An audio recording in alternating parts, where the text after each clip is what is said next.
Welcome into Morning Jocks here on your Wednesday morning. Conrad Van Order, Damian Mitchell here with you as we get you ready for championship weekend across college football. We've got, of course, the SEC championship going on in Atlanta this weekend. Alabama and Georgia, a rematch of a fantastic game that we had early on in the season.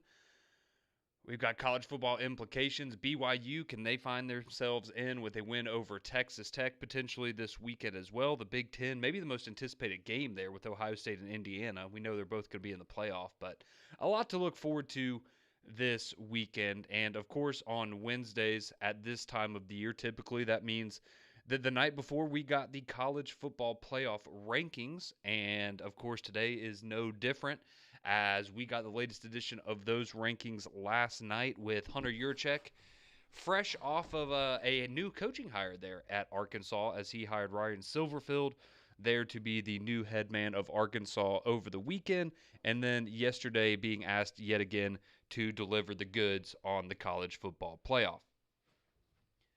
And there was a couple big changes last night, and one in particular that we had kind of been talking about earlier in the week as a possibility. Is this something that we would actually see happen?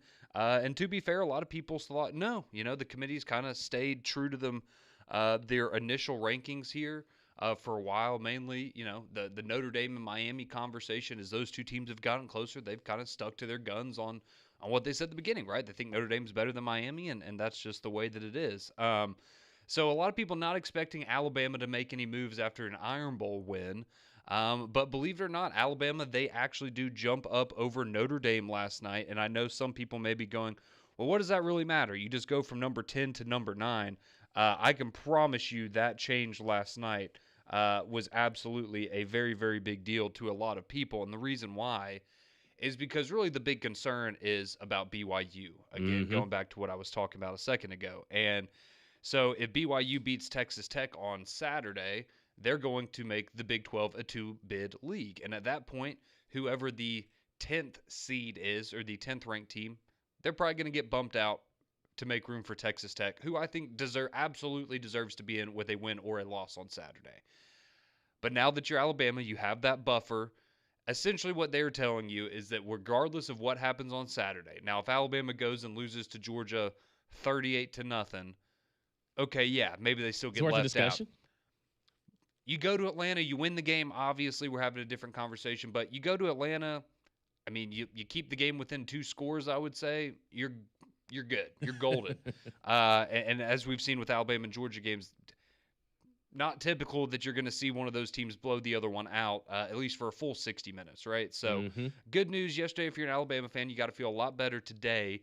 ESPN now, if you look, they have given Alabama a 97% chance of making the playoffs. So again, maybe a little bit of margin for error there if you're Alabama, but very, very likely now all signs seem to be pointing to Alabama in the college football playoff, regardless of what happens in Atlanta on Saturday. Yeah, and I think the point that you were making yesterday, Conrad, was spot on. Alabama's the number 1 seed in the SEC championship game. If Alabama doesn't make the college football playoff, Greg Sankey could easily say, we will never play another SEC championship again. Because, yeah, you can talk about, they have 3 losses, but the committee's literally looking at Alabama and saying, hey, we're going to punish you for playing another game. When the whole reason of the championship game is you handled your business in the regular season to find yourself in this position. So the committee kind of, they overcorrected a little bit, because now they have to honor Alabama's wins, as opposed to just saying, oh, yeah, they lost to Florida State early. Yeah, you lost to Oklahoma. Because the argument and discussion with Notre Dame is, well, yeah, you lost to 2 potential playoff teams. One for sure in Texas A&M, but the other one in Miami. You own that head-to-head. But the wins that Alabama has outweigh the losses that they have taken so far. So this week, going into championship week, I thought the committee did what they needed to do, but it should have been done weeks ago. And really looking back on it now, the one team that is just kind of in no man's land is Miami. The committee, the playoff rankings kind of gave Miami the short end of the stick. And now you're banking on so many other things ahead of you to happen in order for you to find yourself in the college football playoff. Like it's difficult, but now you're not even playing for your conference championship. You're sitting there on conference championship weekend hoping that chaos ensues above you, but it's going to have to take just absolute mayhem for you to find yourself in. See, I actually disagree with that, and I'll explain why here in just a second. But I did want to go back before we get into Miami and all that stuff going on, because again, I would be frustrated if I'm a Miami fan, but this kind of feels a little bit like the Lane Kiffin situation. I'll tell you why. I think they seem to be dragging this on, but they're not. I mean, they're being asked about it every night or every week. And I mean, even last night, Reese Davis was asking Hunter Yurachek about, so going into the final week, are the teams that are idle, the teams that don't play in a conference championship game, can they still move around? And they're very clearly telling you, we are opening the door for further discussion, on top of the fact, this was an interesting comment that was made by Hunter Yurachek last night when he was asked about the head-to-head metric. He said it's a lot easier to compare head-to-head when the teams are ranked right next to each other. Mm-hmm. If you look at the rankings right now, there's one team between Notre Dame and Miami. It is BYU. If BYU loses on Saturday, I 100% think that they will jump Miami over Notre Dame, because at that point, you will have to rank the two teams next to each other, most likely. And at that point, you cannot, if you are saying one team is the 10th best team and one is the 11th best team, and one of those teams has a head-to-head win over the other, that has to trump every other metric, whatever you want to bring up for why Notre Dame would continue to be ahead of Miami. Now, we can sit here and argue, well, I think Notre Dame looks better, or they have maybe passed the eye test better. I think maybe they're a better team now. And you could say that. That's a perfectly fair opinion. But at the end of the day, if these two teams are essentially identical or very, very close to each other because they're ranked right next to each other, head-to-head has to matter. Yeah. It absolutely has to matter. And so that's why I think if you're a Miami fan, again, I know you don't feel great about it, but I really think you want Texas Tech to win, because that opens the door for the committee to make a change, because if they are ranked right next to each other, you can't continue to ignore the head-to-head. That's just, it seems that that's what they're leaving the door open for. That's just my personal opinion on that. So we'll see. But again, if you're a Miami fan, I think you still have some hope.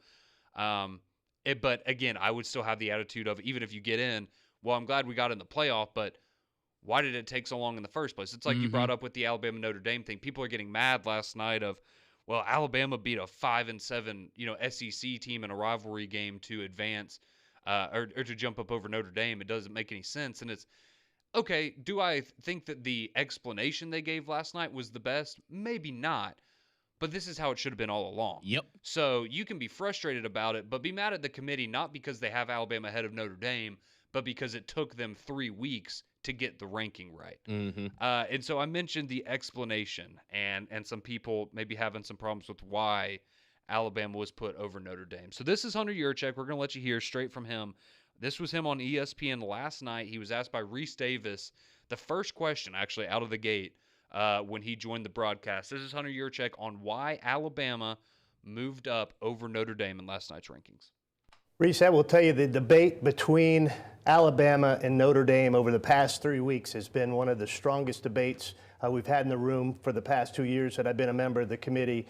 And I think this week, as we looked at those two teams and how closely they have been over the past 3 weeks, Notre Dame went on the road, had a strong win at Stanford, but Alabama went on the road in a rivalry game. Looked really good, especially in the first half, getting up 17-0, ran the ball well. Auburn came back at them.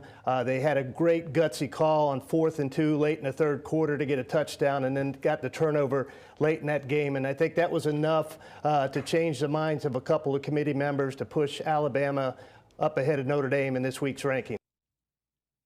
So, I mean, based on that, well, first off, you're glad that Alabama found some semblance of a running game. I think that probably is ultimately, at the end of the day, what won the day for the committee.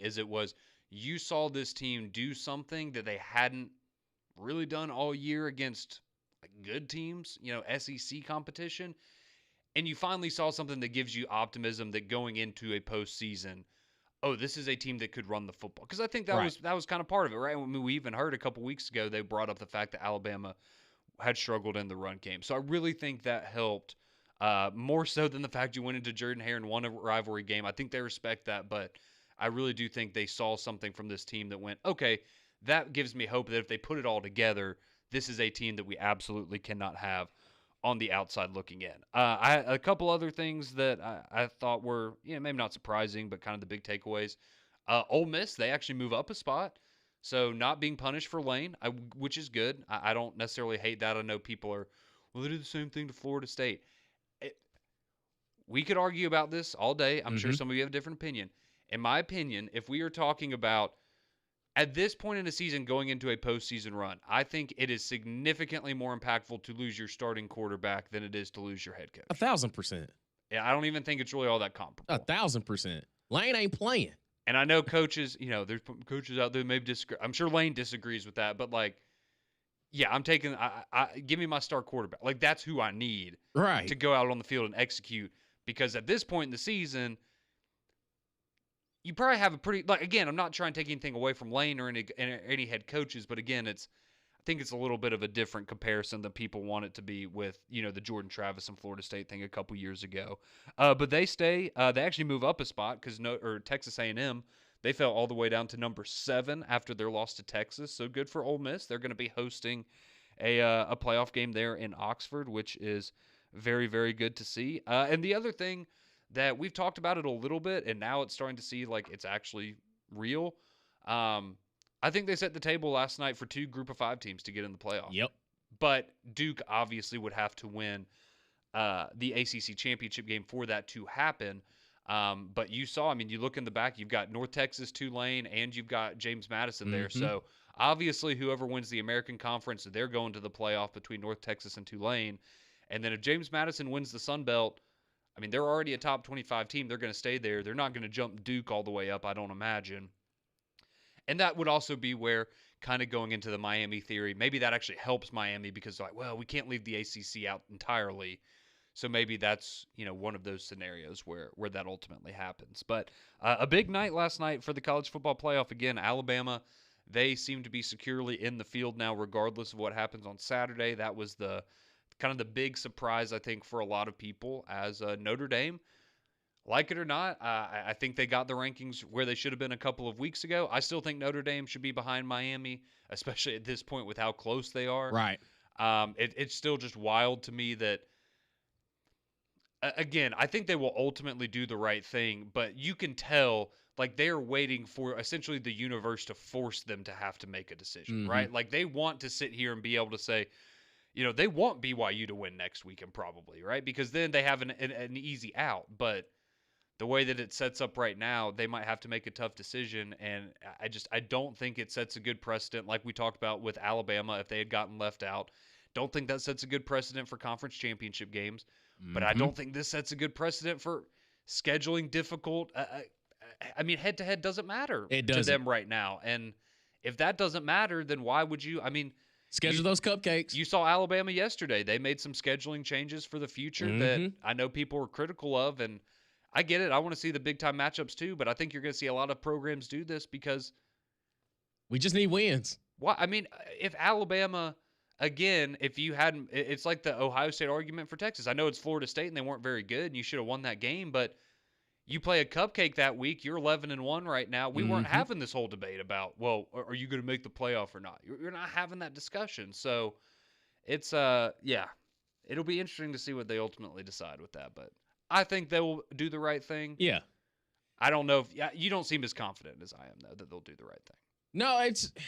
And to be fair, there's no reason really to be confident in them. Yeah, right. Because it feels as though week to week we've gotten more and more discussion on things that necessarily don't play a factor into what the committee is trying to portray. One thing we always wanted was transparency. That's really the only thing that we're looking for. And to me, I think that they jumped the gun. To me, I think the committee takes immediate reaction to losses, especially in the month of November. Just look at the month of November, the past couple weeks. It's okay. Yeah, Alabama lost to Oklahoma. Boom, they're down. Like they're down a major spot. And then Miami again. Yeah, they lost, but they still own the head-to-head against Notre Dame. And Notre Dame, no matter how you slice it up and you look at their schedule, they haven't played the most difficult road since those two opening weekends. Well, the two games to start off the season with Miami and Texas A&M, and yet they're still getting the benefit of the doubt. Yeah, they're handling their business because they're beating the brakes off everybody. But they played like one good team in that. Right. Yeah. And look at look at their resume and then look at Alabama. It took you to conference championship weekend to finally put Alabama in the spot that they deserve. It's right above Notre Dame, and yet it still feels as though they're leaving themselves a little bit of wiggle room to even have the question that, hey, if they lose the SEC championship, are you really going to kick them out? Even though they are the number one team in the SEC by standings, according to the standings, they are the number one team in the SEC. Yeah. But yet you're still leaving a little bit of a gray area of, hey, if they lose, there's no confidence in saying that they're not going to be kicked out, which I do not subscribe to. I am sitting here telling you, if Alabama were to lose to Georgia, they still deserve to be in the college football playoff. Like, there's no ands, ifs, or buts about that. But the committee and where they have them, it leaves the question. Yeah, well, credit to Reese Davis, because he that clip we just played you of Juracek, he followed that up by saying, essentially, well, you guys weren't going to leave the SEC runner-up out of the playoff, right? So that's why you moved him up a spot. And, he didn't lean into that. But, yeah, obviously, he's like, oh, that wasn't a conversation in the room. That was absolutely a conversation 1000%. In the room. It's okay. But, again, it's love it or hate it. You don't have to agree with it. I find it very hard to believe that in any given year, the team who is the number one seed in the SEC or the Big Ten championship going into this weekend of the season – they will never miss the college football playoff. Mm-hmm.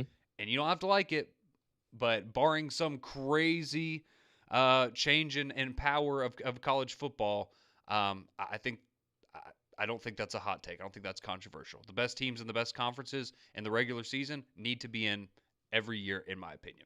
So that's the big news from the college football playoff yesterday. Again, Alabama, a big one as they move up over Notre Dame.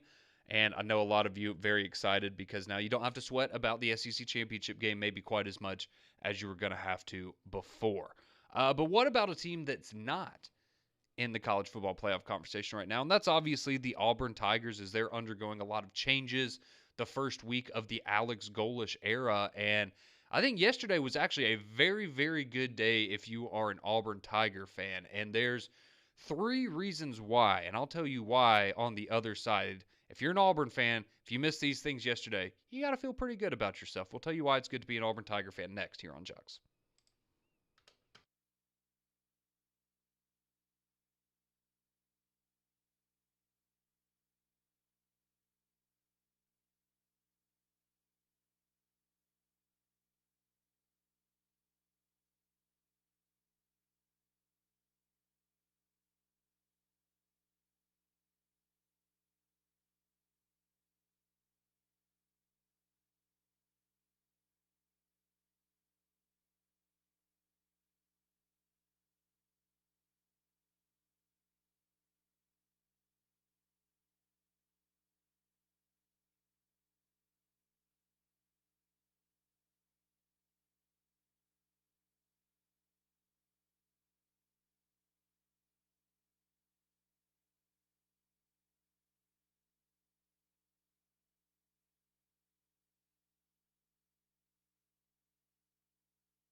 Welcome back into Morning Jocks here on your Wednesday morning.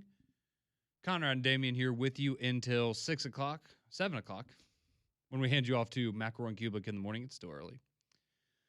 But spending a lot of time talking about the college football playoff and a lot of you chiming in with some of your thoughts on that. We'll get back to that here in just a moment. But I did want to tell you a few reasons why it's good to be an Auburn Tiger fan today, because there were a couple of things that happened in Tiger World yesterday that you should be pretty excited about. And first and foremost, obviously, the big news that we were all waiting to hear, and it is now official, DJ Durkin will return to Auburn as the defensive coordinator under Alex Golesh. That was announced yesterday. You had statements released by both coaches, actually, Alex Golesh and DJ Durkin. You also had a letter that was sent out by Athletics Director John Cohen last night as well. So I think that's a really obviously great move for Alex Golesh to be able to keep him and to be able to figure out that relationship and make that work here at Auburn. I would expect that he will be, if not the highest, one of the probably top 3 or 4 highest paid defensive coordinators in all of college football. And obviously, if Auburn able to retain a lot of the talent that they have on that side of the ball, should be a force to be reckoned with next year. And I think, again, you keep a lot of those defensive guys there. You keep DJ Durkin. I think we all saw, right, once he took over as head coach, the defense took a little bit of a dip. And obviously, right, he had a lot going on where he couldn't put all of his emphasis on that. So you get back to that. You have the defense you saw for Auburn for the first, 10 games or so of the season when they were one of the best in the conference. And then you pair that with the potential of an Alex Golesh offense, and whether that's bringing in a Byron Brown, a transfer quarterback, or that's Deuce Knight taking the next step, or Ashton Daniels coming back and winning the job, whatever it may be, I think you start to see the potential there, and you combine that offensive Golesh with, some of the quarterback talent they have available to them, and you pair that with the DJ Durkin defense, and I think it's fair to expect some big things for Auburn next year. Maybe not playoff, but again, I think it's very reasonable to expect them to be better and to be in a bowl game. And, maybe next year is the year that they're pulling off, whether it's in Alabama or Georgia or whoever, you're winning one of those big games and kind of showing that, hey, this is a different Auburn football team. So I think you have a lot to be excited about there if you are Auburn. And also on top of that, it was also announced that Vontrell King-Williams is going to remain at Auburn and continue to coach the defensive line. So, again, 2 good pieces of news there if you're an Auburn fan, and especially of the defensive side of the ball. Yeah, and it's the carryover of continuity because DJ Durkin knows these guys. He knows what he has, and it wasn't the defense's problem this past year. And yeah, I mean, you realize how close they were this year, week to week, when Hugh Freeze was talking about it, and maybe it just takes an Alex Golesh coming in on the offensive side to take it over the top to get you there. But no, this is big for Auburn fans. You have to feel really excited that at least in the midst of all this change, you got guys that relate to DJ Durkin. Like, DJ Durkin has established this defense. He's built this thing up. And the one thing that you didn't want to lose was just that continuity week to week. And the guys that, that played young these past couple seasons, now they're getting that extra year to just grow with DJ Durkin again. And like you said, it took a little bit of a dip because he had more on his plate as being the interim coach there for the past couple weeks in the season. But I do think that for Auburn defensively, having those key pieces back and just knowing what their field of expertises are, that this can be a quicker transition to success than what you anticipated. And again, and I thought about this, the transition from Harsin to Freeze and how, I guess you'd say, jaded it was because he basically had to go in and gut. Like, it was, hey, a lot of these guys just ain't going to be able to make it, and he had to build it through recruiting. Well, now you look at the transition from Freeze to Golesh, and on the surface, he's walking into something that's pretty stable. It's like, okay, yeah, y'all were close, but there's a couple things we need to tweak here and there because talent is not dry. Like, he's not going into the cupboard being bare. There are a lot of things that he can really implement, and boom, we can get this thing rolling. For everything Hugh Freeze did wrong, he did leave the program in a better spot than he found it. Record-wise, it was. There's things that you could improve on. And again, they were really close from it being a very different outlook on the season as a whole. But for Alex Golesh stepping into this role as head coach at Auburn, he's not going into something that's that he has to immediately just, oh my gosh, like I gotta reconstruct this roster. It's nah, man, you've got the pieces. Can you get the most out of these guys? And I think having DJ Durkin come back and retaining him defensively, you ain't gotta you can just say, hey DJ, you've been here longer than me. You know what it's supposed to look like. Here are the keys. You get this thing rolling, and let's get this thing on the move and see where we go from here. Yeah, no, I think you absolutely hit the nail on the head there. But I think retaining DJ Durkin, we knew that was a big point of emphasis going into the coaching search, and the way that everything ultimately went down. So glad to see they were able to get that done. I think that has to give you a lot of excitement there if you are an Auburn fan for what the 2026 season could look like. Young Bull maybe not buying in as much on the courtesy GMC text line. He chimes in. He says, go look at history. Auburn expectations aren't reality. They think they are a 10-win per year program, but have only done that back-to-back one time. Auburn is more like an 8 or 9 win per year program. I think they'd be very happy to be that right now. Yeah, I mean, it's not bad. Oh, no, they're only averaging 9 wins a season, not 10. Like, okay, I don't think that. It's not bad. It's not a bad spot to be. It's kind of a weird. Right now, you just want to go to a bowl game and Yeah. actually win it, though. Actually win the bowl game. It's been a while since Auburn's won a bowl game. It's been a minute. I don't think that was the brag that you thought that it was this morning, but I apologize. I don't think that one landed like you thought it would. Doug chimes in. He says, DJ Durkin's good for Auburn, but he better train his players to be able to be on the field more with the conditioning. Let's see. And more of you chiming in on the college football playoff. So we appreciate y'all chiming in there on the courtesy GMC text line. And we will get to your text on the college football playoff and what last night's rankings mean for Alabama and other teams moving into the weekend. But believe it or not, today is actually early signing day. I know. Yeah. It doesn't hit the way that it used to. No, it doesn't. A little bit different now. But there were some big announcements yesterday, and we expect there will be some today as well. So when we come back, we'll get to your text, what you've got on your mind about the college football playoff rankings. We'll also set the stage for you for early signing day. What's on the horizon for both Alabama and Auburn on the recruiting trail? All that next here on JOX.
6:34 here on your Wednesday morning. Welcome into Morning Jocks. Conrad Van Order, Damian Mitchell here with you each and every morning until 7 o'clock when we hand you off to McElroy and Kubelik in the morning. And believe it or not, today is the early signing day for college football. And again, not maybe as much excitement around all of this as there have been in years past, because now obviously we know, I mean, recruiting is still very, very important, but for some programs, it's maybe not as important now. And a lot of it goes into the transfer portal. And on top of the fact that it's still the early signing period, we know with NIL, a lot of things can still change here in the next couple of months. But we'll kind of set the scene for you today, what to potentially expect from both Alabama and Auburn as they try to finalize some of their commitments for the upcoming 2026 recruiting class. So where it stands right now, if you go and look at On3 Sports, so we'll look at On3 and 247 because they kind of vary a little bit and how they look at these. So according to On3 right now, Alabama has the number 6 recruiting class in the country. They are second in the SEC behind Georgia as it stands right now. And Auburn, they actually moved up a little bit here over in the last day, as they have now moved up to 59th overall. They have the 59th overall recruiting class in the country, and they have the 15th best recruiting class in the SEC. So a little bit of work to be done there for Auburn. But if you look at, again, you look at the numbers of commitments they have, they are significantly less than other programs. So this isn't, Auburn has the same number of commitments. They're just, bad prospects. It's just, they've got a lot of guys out there that are still waiting to get commitments from. So again, they're not going to finish 59th. They're going to finish much better than this, but there is some work to be done there for Auburn. Now over on the other side at 247, if you're an Alabama fan, you like them more. If you're an Auburn fan, you don't. 247 says Alabama has the second best class in the country, which is first in the SEC. Number 1 is USC, by the way, overall. Oh, wow. And then if you are, well, they have like a bunch of commitments. And then if you look at Auburn, they're 247 has them 79th. So if you're, again, if you're an Alabama fan, you like 247. If you're an Auburn fan, you like On3. Yeah. That's maybe the way that this reflects. I could have sworn when they hired Kalen DeBoer, they said he was going to struggle in recruiting. Did they not? They did. Interesting. They did. Hasn't been the case so far. I was wondering that. Has not been the case so far. But I will tell you, on at least the Auburn front, right, you got a flip yesterday. So Auburn flipped wide receiver Deshaun Spencer. He was going to Duke, and they now flipped him to commit to Auburn. So there's a little bit of a Mary Flipmas there to get things started for Mr. Alex Golish. I know. It's the academics. Yes. It's the academics that got him. That is absolutely right. I know that they also have been able to flip. I don't know if it's official yet or they're expecting to flip, but Brian Williams, not Ryan Williams, Brian Williams, who was a Alabama wide receiver commitment, and he was flipped to Auburn. So maybe you're not going to get Ryan Williams on the Plains, but you can have Brian Williams. That's even better.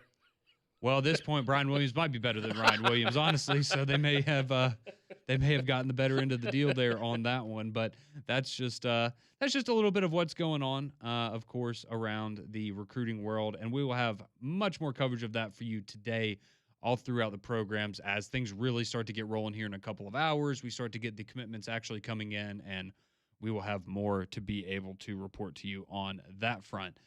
We did get maybe the biggest news overall that we will see today, though, or around the early signing period, came yesterday. And I don't know if you were surprised, as some people were, Damian. I know this had been kind of rumored for a while now. There had been some scuttlebutt out there that it was trending in this direction. But I still think it is just remarkable that we are talking about Vanderbilt flipping not only did they flip a 5-star quarterback recruit, they flipped, according to some sites, the number 1 quarterback in the 2026 class, Jared Curtis, from Georgia to Vanderbilt. He makes that official yesterday. The information, I guess, came out in a way he wasn't happy about. He went and posted on social media that he didn't like the way that the information got out because he hadn't been able to, I guess, have those conversations privately before it became public information. But he did confirm that he has decided, he's a Tennessee guy, He wants to stay in Nashville, and he is going to be the next quarterback, we assume, of the Vanderbilt Commodores. But just again, if you needed more evidence that college football is a lot different than it used to be, Vanderbilt is now signing the top quarterback in the 2026 class, and they got him to leave Georgia to do so. Yep. And I go back to SEC Media Days a couple years ago when you actually laughed at Clark Lee when he said he wanted to build Vanderbilt into one of the best programs in college football. He's doing that. He's doing that. Whether you wanted to believe him or not, Conrad, he's doing that with a commitment like this. And again, we're talking about the Vanderbilt Commodores flipping a 5-star recruit. We're talking about the number 1 quarterback in the class of 2026 flipping from the University of Georgia to Vanderbilt. Listen, man, we're starting to we're living in unprecedented times of, man, we're going to tell our kids about this. Like, hey, the Vanderbilt that our parents grew up with wasn't the Vanderbilt that we saw as we got older, thanks to Diego Pavia. And really and truly, from this point forward, whether Diego Pavia wins the Heisman or not, the statue needs to be in process now. They need to go ahead and start building up. I know they've been doing renovations on their stadium, but now they might as well just go ahead and strike up the statue for Diego Pavia and what his impact has been to that university just tenfold, because the future for Vanderbilt looks completely different than what we thought it would be, just through our watching and our viewing of Vanderbilt over these years. It's kind of crazy, man. Well, go back and, again, before the season, they were more confident, right? But, all right, tell them that they're going to go 10-2 in the SEC. They're still not going to make the playoff, but they're going to go 10-2 in the SEC, and they're going to sign potentially the number 1 quarterback recruit in the upcoming class and flip him from Georgia. I don't think any Vanderbilt fan would have actually believed you, even as much excitement maybe as they had, that program generated last year. It's still wild to see how far they've come in such a short period of time. But yeah, that was the big news yesterday. Is Jared Curtis, at least according to a couple of sites, he is the number 1 overall quarterback in the upcoming class. Both On3 and 247 have him listed as the number 3 overall player in the 2026 class there. So no matter how you look at it, a big get there for the Vanderbilt Commodores. But let's head to the phone lines real quick, because a couple of you want to chime in on this before we get to our next break. Billy is on a cell. He wants to talk a little Vanderbilt and Pavia. How we doing, Billy? Hey, good morning, gentlemen. Hope y'all doing well on this cool morning. But man, I think it's just great, awesome now that Vanderbilt was able to flip this kid. And I grew up a Bama fan, but I just think it's amazing to see what Vanderbilt has been able to do. Because growing up, Vanderbilt, let's face it, they were the stepping stone. We played them for homecoming. I mean, yep.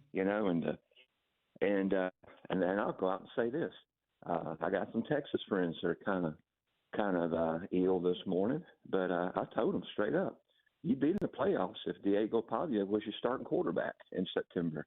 And I will go on record saying that. I honestly believe he is hands down a better quarterback than Arch Manning, and it just proves once again.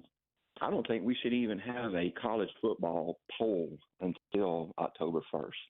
I think these preseason rankings are overhyped. ESPN pumped that sunshine to everybody that Arch Manning was going to be the second coming, the best quarterback that we've seen, a generational player since Cam Newton. And now there toward the end, he got better, but let's face it. I mean, did he look like that against Ohio State in game 1? Did he look like that player that we were told he was going to be throughout the entire summer? No, he did. He did not, Billy. But I will give him credit for this. He did beat Diego Pavia and Vanderbilt head to head earlier this season. So I appreciate the call there, Billy. And I do think that's a good point that he was making. But I guess you could also make the argument, yeah, okay, maybe they beat Ohio State or they beat Florida, but maybe then they lose to Vanderbilt, right? Because just the way that it works. How it works. Yeah, look, and I think Diego Pavia absolutely has been one of the best players. He deserves the Heisman if he does win it. And I do think he's been better than Arch, but at the end of the day, we've seen that head-to-head. We can say everything we want, but the two teams played, and Arch Manning was led the team that won. Yeah. And he had a pretty good day, 330 yards and 3 touchdowns. So, but appreciate the call there, Billy. That was good insight from you this morning. But we'll hear from more of you, 205-834-9450. there on the courtesy GMC text line. Scoobs, we see you on hold as well. We'll get to you coming up. This is Morning Jocks here on a Wednesday morning. More college football talk next.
.648 here on Morning Jocks. Conrad and Damien here with you. A few more moments before we hand you off to McElroy and Kubelik in the morning. And the fun doesn't stop for us today, though. We will be back with you from 10 until 2.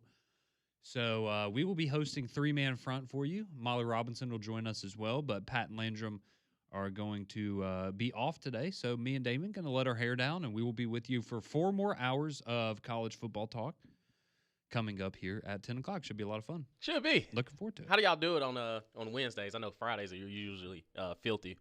Or Wednesdays a little wacky, or y'all just kind of keep it classy on Wednesdays? We will see what the day holds for us, my All friend. right. You never know. You never know. You never know. And we'll have, of course, a lot of signing day talk for you as it is early signing day. And you know what, Damien? The only thing I think people here like listening to more than early recruiting talk is college basketball talk and college football season. Yes, sir. People absolutely love, like, the number one question I get is, why do y'all not talk more college basketball instead of college football in the month of November? I get a question all the time. So we're going to talk it right now for 30 seconds. Alabama and Clemson tonight at 6:15 on ESPNU, part of the ACC-SEC Challenge. So Alabama, their first action since the Players Era Festival out there in Las Vegas. They are 5-2 on the season, number 12 in the country right now, as they will take on the 7-1 Clemson Tigers again at 6:15 there from Coleman Coliseum.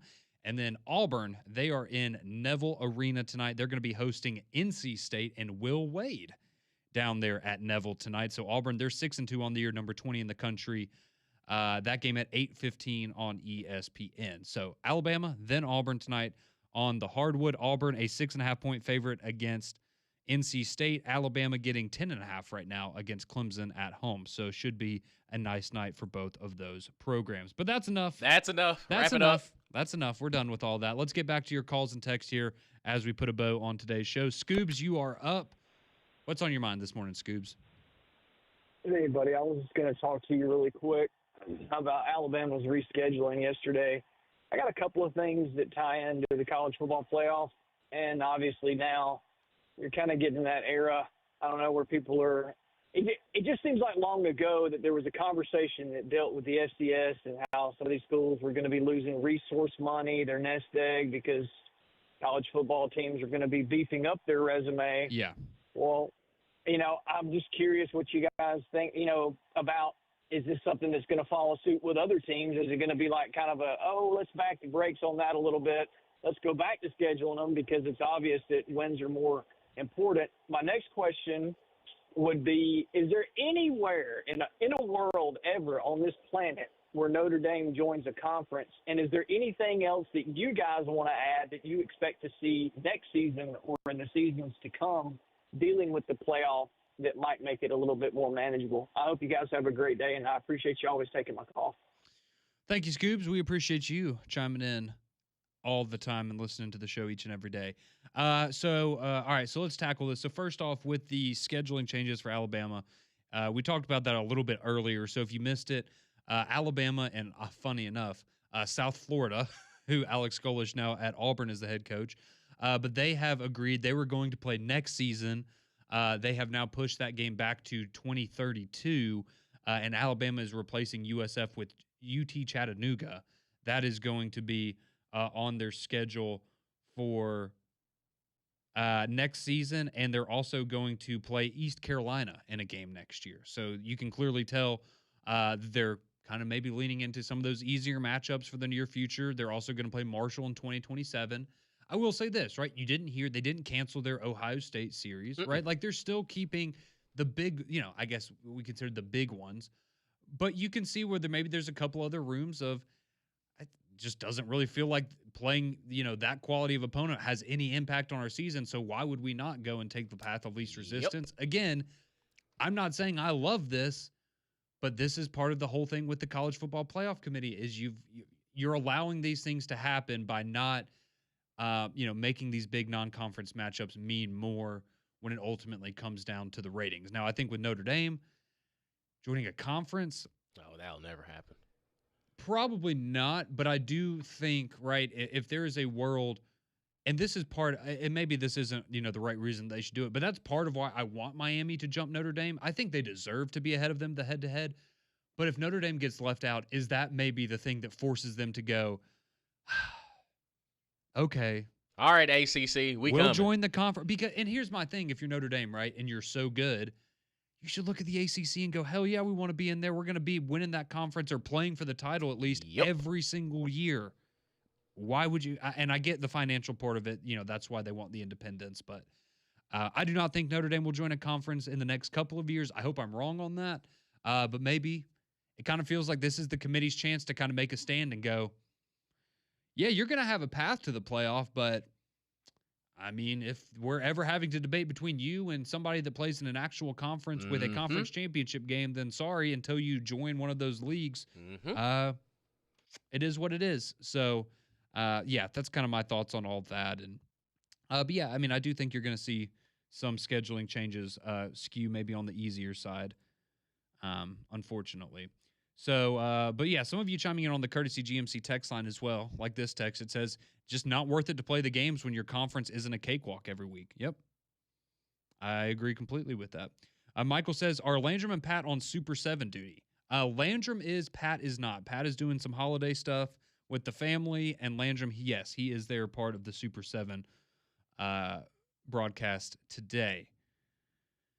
Let's see.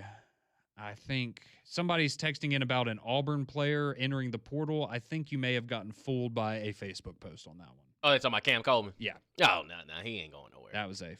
He ain't going nowhere. That was one of those troll posts. Let's see. Bobby chimes in. He says, guys, it's that time of year again for Lane Kiffin. Merry Flipmas and go Tigers. Really excited with Lane Kiffin there on early signing day. Well, we appreciate you joining us here. McElroy and Kubelik in the morning. Those guys are next. We're back. 4 more hours, 10 to 2.